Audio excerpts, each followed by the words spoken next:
Hello అండి, అందరి నమస్తే. Welcome to our channel scaffolding. మన ఛానల్లో అయితే రెగ్యులర్గా పీడిఎఫ్ రూపంలో చేసి కరెంట్ అఫైర్స్ అనే సెషన్స్ తీసుకోవడం జరుగుతుంది. సో మన ఛానల్ని సబ్స్క్రైబ్ చేసుకున్నట్లయితే ఏ కాంపిటేటివ్ ఎగ్జామ్కైనా ప్రిపేర్ అయ్యే ప్రతి ఆస్పిరెంట్కి మన ఛానల్లో చెప్పేటువంటి కరెంట్ అఫైర్స్ అనేటివి చాలా యూజ్ అవ్వడం జరుగుతుంది. సో మన ఛానల్ని సబ్స్క్రైబ్ చేసుకోండి. కాంపిటేటివ్ ఎగ్జామ్స్కి ప్రిపేర్ అవుతున్న మీ ఫ్రెండ్స్ కూడా మన ఛానల్ని లేదా ఈ వీడియోని షేర్ చేయండి. సో లేట్ చేయకుండా ఈరోజు సెషన్ అయితే స్టార్ట్ చేద్దాం. ఫస్ట్ చూసినట్లయితే ఎడారిలో భారీ సోలార్ వాల్ అండి.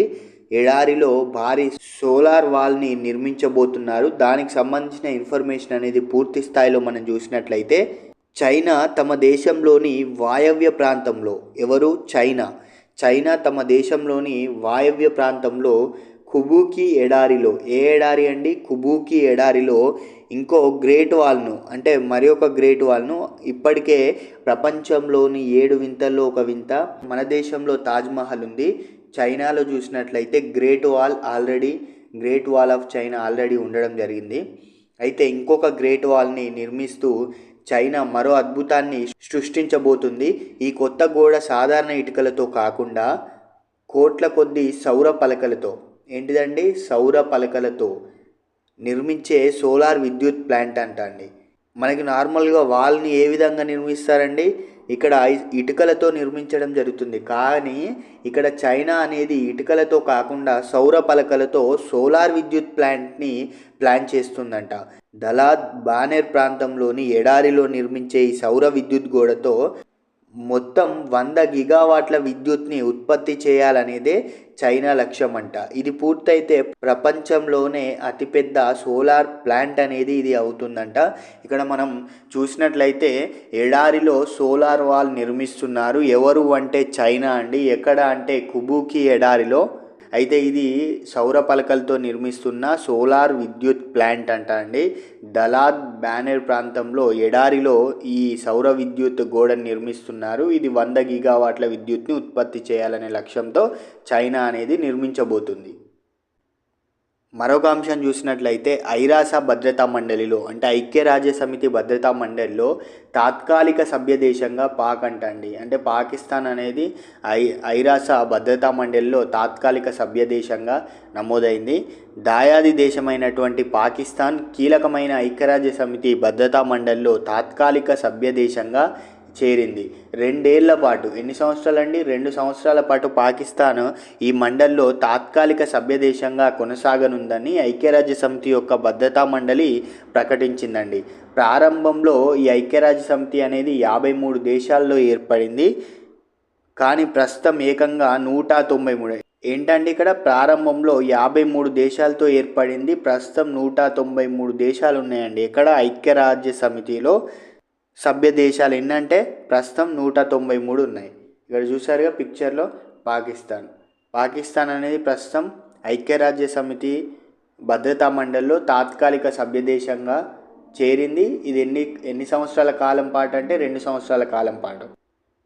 నెక్స్ట్ ఇంకోటి చూసినట్లయితే ఇకపైన విమానాల్లోనూ వైఫై అండి. ఎక్కడ ఏరోప్లేన్లోనూ వైఫై అని చూస్తున్నాం. దేశంలోనే తొలిసారిగా ఎయిర్ ఇండియా అండి, మెయిన్గా గుర్తుపెట్టుకోండి, ఇక్కడ ఎయిర్ ఇండియా అనేది తమ విమాన సర్వీసుల్లో వైఫై సేవలను ప్రారంభించింది. భారతదేశంలో తొలిసారిగా ఏ సంస్థ తమ విమాన సర్వీసుల్లో వైఫై సేవల్ని ప్రారంభించిందంటే ఎయిర్ ఇండియా. ఇక్కడ చూస్తున్నారు కదా, ఎయిర్ ఇండియా.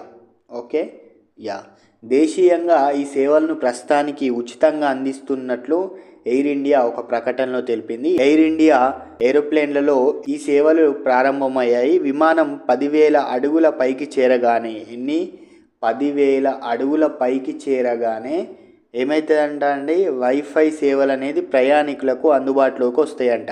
ఇక్కడ మెయిన్ ఏమన్నా గుర్తుపెట్టుకోవాల్సింది ఏంటంటే మన దేశంలో తొలిసారిగా వైఫై సేవలను ప్రారంభించింది ఎయిర్ ఇండియా అనే సంస్థ, విమాన సర్వీసెస్ సంస్థ. ఓకేనా, ఇది గుర్తుపెట్టుకోండి.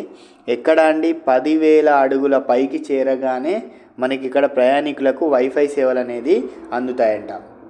నెక్స్ట్ చూసినట్లయితే కాంస్య పథకం నెగ్గిన భారత గ్రాండ్ మాస్టరు ప్రపంచ బ్రిడ్జ్ ఛాంపియన్షిప్ చరిత్రలో పథకం నెగ్గిన మూడో భారతీయ ప్లేయర్గా ఫస్ట్ మనం చూస్తే విశ్వనాథ్ ఆనంద్ వస్తారు.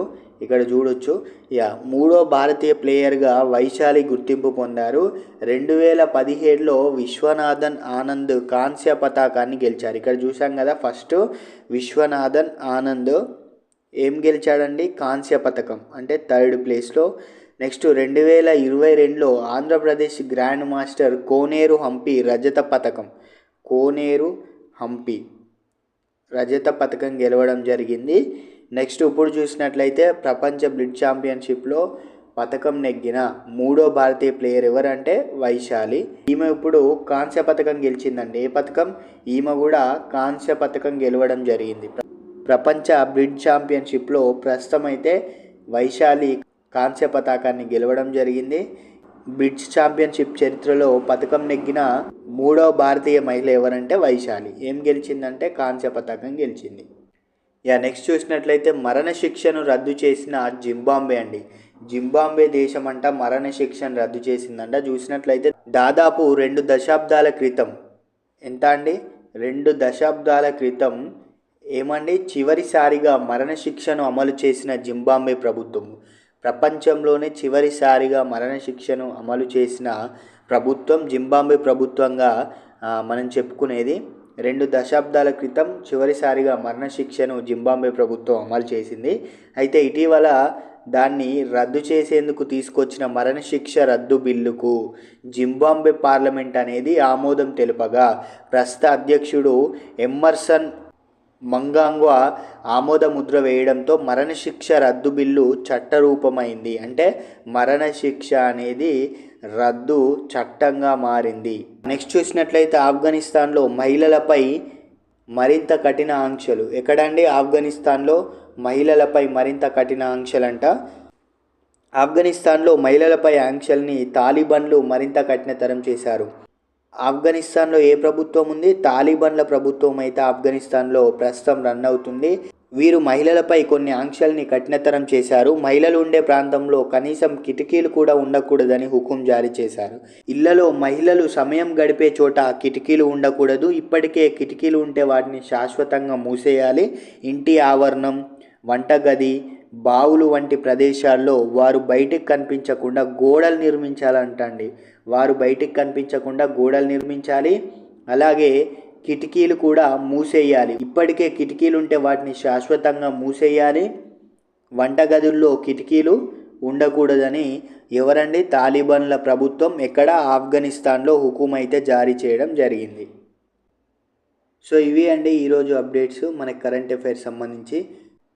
సో మన ఛానల్ని సబ్స్క్రైబ్ చేసుకోండి. సబ్స్క్రైబ్ చేసుకుంటే డైలీ అప్డేట్స్ అనేది మీరు మిస్ అవ్వకుండా ఉంటారు.